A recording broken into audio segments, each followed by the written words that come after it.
Hola, bienvenidos a esta sesión 2, proceso de investigación para la búsqueda de información. Unidad de aprendizaje 3, de la incertidumbre al conocimiento. Y también veremos la unidad de aprendizaje 4, habilidades informacionales de principiantes a expertos. Una fuente de información es un recurso para poder acceder a la información y al conocimiento en general. Puede presentarse en diferentes formatos: impreso, electrónico, audio, etc. El tipo de fuente que escojas dependerá del tipo de información que necesites. Es decir, si eres estudiante, si eres profesor, si eres médico, etc. Va a depender del tipo de información, dependiendo del tipo de tu función que estés realizando. A través de esta sección te mostraremos algunas de las fuentes de información más importantes que tendrás que manejar durante tu carrera universitaria y su utilidad para resolver las necesidades académicas que te presenten. Existe una gran infinidad de información en la web, en internet. Es importante que conozcamos qué tipos de fuentes debemos analizar, indagar, investigar, ¿sí? Para que nuestro objetivo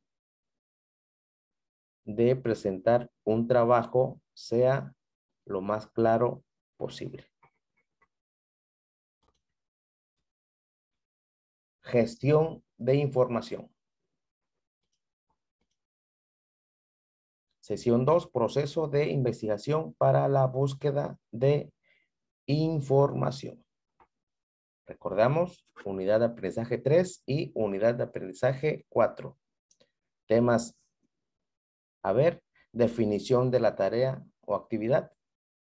Vamos a identificar esas fuentes o recursos de información. Vamos a seleccionar esos recursos o fuentes de información. Y una vez recopiladas esas fuentes, vamos a hacer un análisis y una recolección de la información para posteriormente hacer un uso de la información que sea sintética, evaluativa y presentada.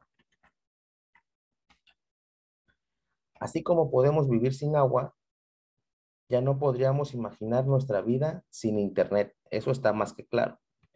La puerta de entrada a este mundo paralelo son los motores de búsqueda. Ellos son nuestros aliados para buscar y encontrar todo eso que requerimos para informarnos, tomar decisiones y entretenernos. Sin embargo, no le sacamos todo el potencial que tiene y no siempre seleccionamos las mejores fuentes, es decir, la que de verdad valen la pena. Entonces, yo ahorita les recomiendo utilizar Google Académico y Microsoft Académico. Son dos fuentes académicas para buscar información objetiva y académica.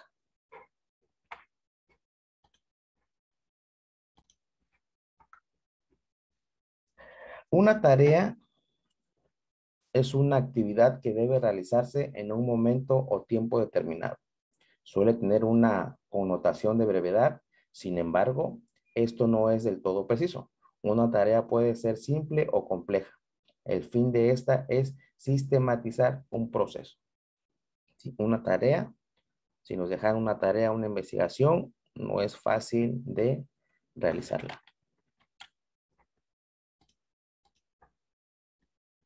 Estas tareas involucradas en la gestión de la información, ¿cómo están involucradas?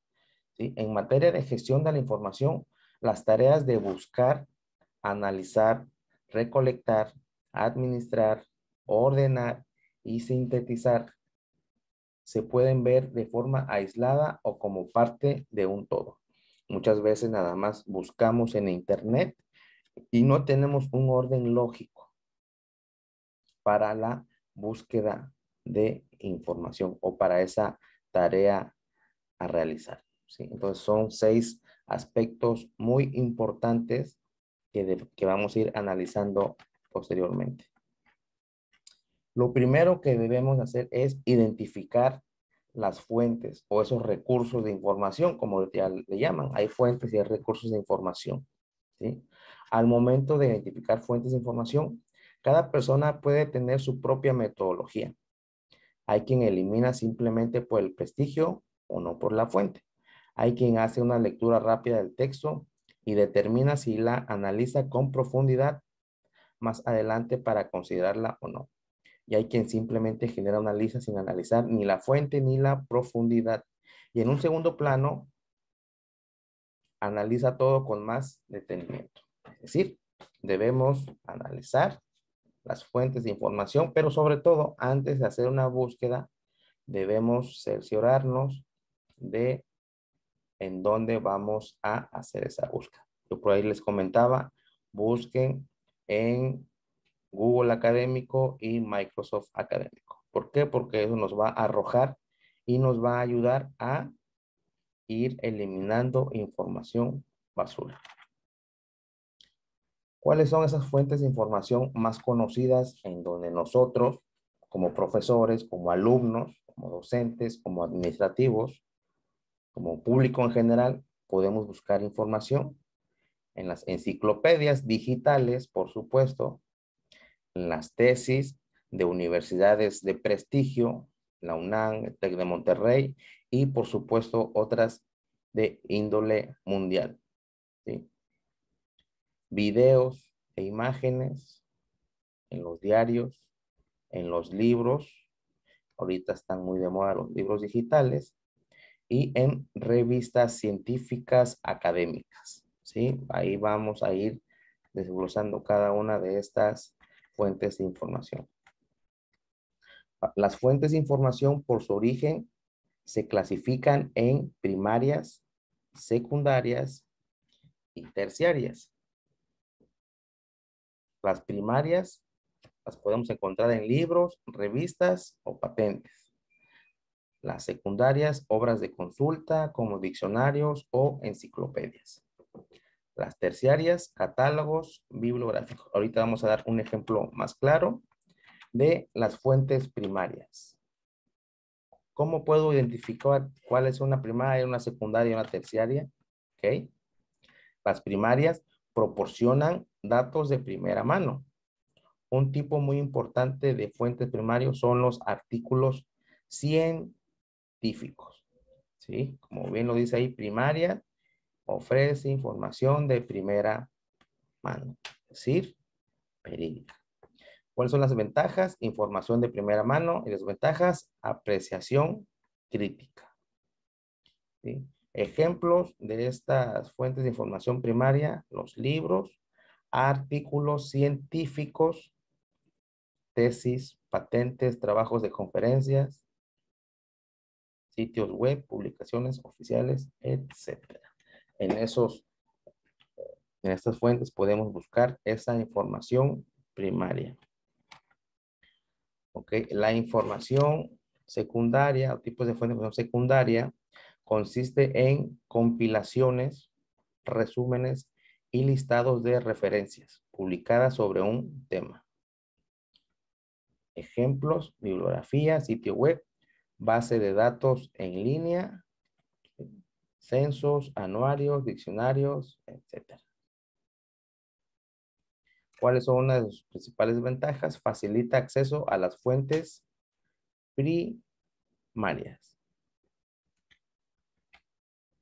Y finalmente, los tipos de información terciarias, que son documentos que reúnen nombres y títulos de revistas y otras publicaciones periódicas. Ventajas, recopilación de fuentes especializadas. Ejemplos, bibliografías de bibliografía. Estamos hablando de una fuente de información terciaria. Guías de obras de referencia. Es decir, no es de primera mano, ya es sacar de una bibliografía de otra bibliografía. Entonces, como podemos ver, están las la clasificación según su origen de las fuentes de información y vamos a ver las ventajas de estas fuentes de información digitales sobre las fuentes de información tradicionales. Recuerden ahorita que estamos en la era digital, ¿sí? Y ya ahorita todo lo buscamos en internet, la bibliografía, las fuentes de información. Ya no vamos a una tesis impresa, ya nos vamos a un libro en la biblioteca, independientemente de la pandemia, claro. Sí, pero ahorita ya nada más internet es nuestra fuente de información principal. Por eso es muy importante hacer una búsqueda objetiva y con criterio.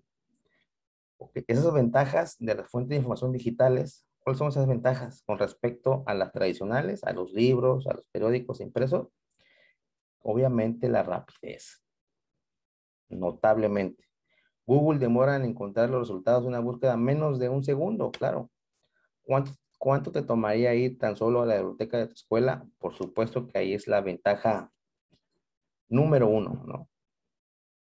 La red. Y aquí ponemos como ejemplo Google, ¿no? Pero podemos ocupar o encontrar un sinfín de buscadores. La inmediatez, ¿sí? ¿Por qué? Porque Google te da videos, te da imágenes, te da blog, etcétera. El costo también, si requieres un libro, tienes que ir a comprarlo, tienes que ir a rentarlo, a prestarlo. Y con la fuente de información digital lo tienes todo gratis. La mayoría de las cosas son gratis en internet. Y la fiabilidad. Para asesorarte de que el contenido sea relevante, puedes leer reseñas o comentarios. Un libro no tiene eso. Y esto es muy cierto, ¿no? A veces uno se fija en los comentarios, a lo mejor de un blog, o en la publicación de un libro, o en tal información, y tú en los comentarios puedes ir analizando, ¿sí?, las reseñas o los comentarios de cada uno de los participantes. Y de ahí te puedes dar algunas ideas para tú formar tu propio criterio.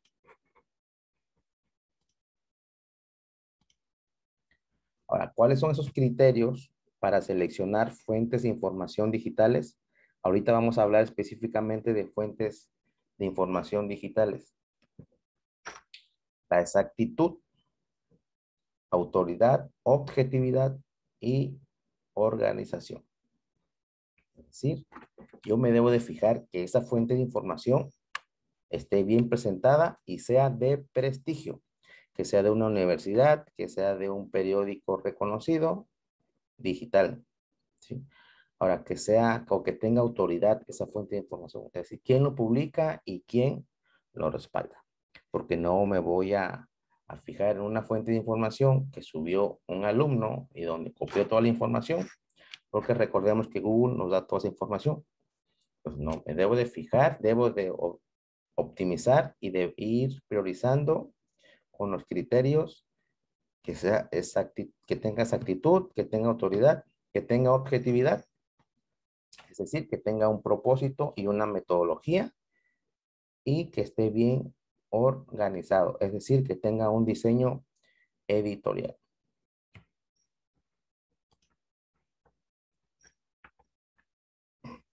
Que tenga navegabilidad, es decir, experiencia de lectura y visualización, que tenga cobertura en respecto al equilibrio informativo, ¿sí? Diseño y acceso, costo y soporte. Claro, esos últimos pues no son tan importantes como los primeros, pero sí son un todo que debemos de buscar para mejorar y seleccionar una buena fuente de información. ¿Ok? Los lugares o plataformas más efectivos para seleccionar recursos fiables son los siguientes. Aquí les estoy poniendo unos ejemplos de bibliotecas públicas y sus acervos digitales. Aliad Universidades tiene una biblioteca digital, la cual ustedes pueden acceder a ella y analizar, ver información para sus trabajos. Bibliotecas universitarias y sus acervos digitales. ¿sí? Y buscadores académicos, los que les he venido comentando, un servidor los utiliza y nos arroja información de tesis, de instituciones educativas de prestigio, de bases de datos, toda esta información que tiene Google Académico y Google y Microsoft Académico ya están respaldadas obviamente por el mismo Google y por el mismo Microsoft. Es decir, toda la información que está dentro de la base de datos de Google Académico y de Google Microsoft tienen objetividad, ¿sí? Ya son artículos científicos, artículos académicos, videos educativos, ¿sí? Entonces ya todo está filtrado. Por eso les recomiendo ocupar esos dos buscadores académicos. Ahora, una vez ya recolectando la información, existen dos características importantes, que es el análisis y recolección cuantitativa y cualitativa. ¿Cuál es la diferencia? ¿Sí? En el cuantitativo, como ya todos lo sabemos, es aquello que se puede contar, como bien lo dice su nombre. Y un ejemplo muy claro es, por ejemplo, el nivel de aprobación de un gobernante. Se puede medir, se puede contar mediante la recolección de información. Es decir, es una metodología que considera como base los hallazgos numéricos. Es decir, vamos con estadísticas numéricas, con datos que se puedan medir. Y con respecto al cualitativo, son satisfacción de un servicio, bueno, malo, pésimo, percepción sobre inseguridad o economía en el futuro. Pueden ser ejemplos de el análisis y recolección cualitativo. Es decir, no se pueden medir con números, pero sí con algún servicio o alguna percepción. ¿Sí? El gran error de los gestores de información es que no documentan todas sus actividades. Sí, recordemos que nosotros como estudiantes, como profesores, somos gestores de información, gestor, ¿sí? Debemos ser administradores, debemos controlar nuestra información. Yo como estudiante debo de ir controlando toda mi información para poder realizar mis trabajos precisos y objetivos. Este es el truco de la gestión de la información. Documentar todo. Guárdenlo, por favor, es un consejo que les doy. Documenten todo, ¿sí? Para que tengan esa información a la mano. Obviamente, documentar todo con respecto a sus tareas, actividades y trabajos. Bien, y rápidamente, uso de la información. ¿Cómo podemos usar esa información? Tenemos tres aspectos muy importantes: síntesis, evaluar y presenta. Con esa información que ya recolectamos, podemos sintetizar. ¿Por qué? Porque combina información, reúne información, resume información y concluye información. Por eso se dice que es de manera de síntesis. En el aspecto de evaluar, ¿okay? Hay que evaluar. ¿Qué vamos a evaluar? Analizar, hay que interpretar, perdón. Hay que medir esa información, qué tanto me va a servir, qué tanto no me va a servir. Y por supuesto también concluir. Y finalmente, presenta esa información que ya evaluamos, que ya sintetizamos. Ya la tengo, ok, ahora la voy a presentar. ¿Cómo? Definiendo, definiendo conceptos, redactando conceptos, creando contenido, creando conceptos y finalmente concluyendo.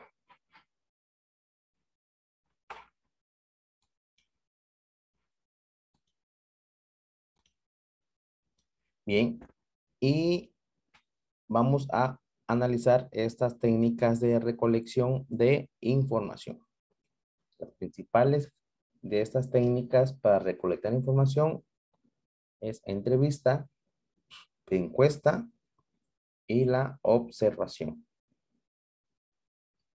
Con respecto a las entrevistas, ¿sí? Técnica que obtiene información a través de preguntas en forma personal, directa y verbal. Pueden ser abiertas, cerradas, concretas y subjetivas.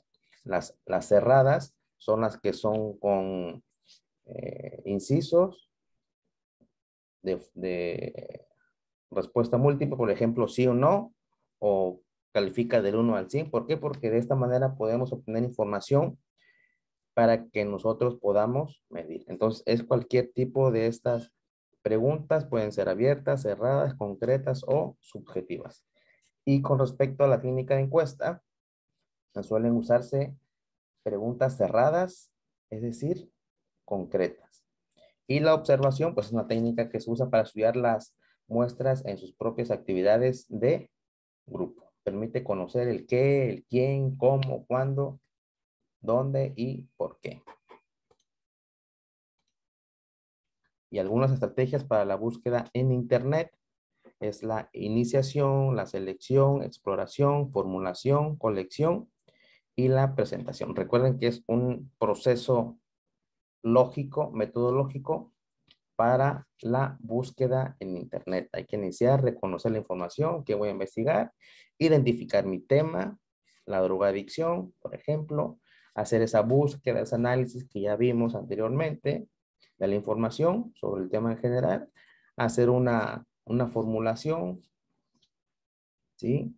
Con respecto a la necesidad que tenemos y hacer una colección de esa información, recuperar de varias fuentes de información para que finalmente hagamos ese análisis y presentamos o presentemos el trabajo objetivo.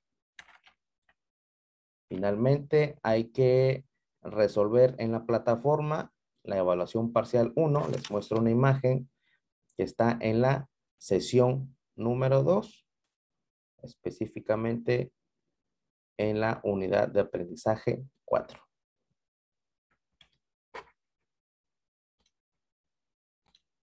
Bien, finalmente les presento las referencias de las imágenes utilizadas.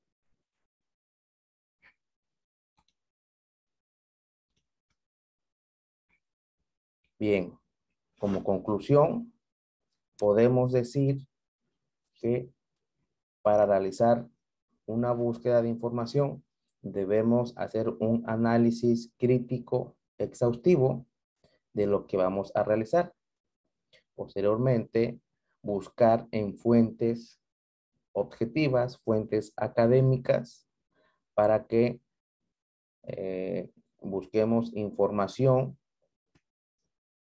acorde a lo que estamos buscando y finalmente utilizar también técnicas de recolectar información como las que vimos anteriormente. Entonces es importante que, que hagamos ese análisis de la información que vayamos a presentar y sobre todo buscar en fuentes de información académicas. Recuerden, Google Académico y Microsoft Académico. Fue un gusto y un placer haber estado con ustedes. Nos vemos en la siguiente sesión y ánimo.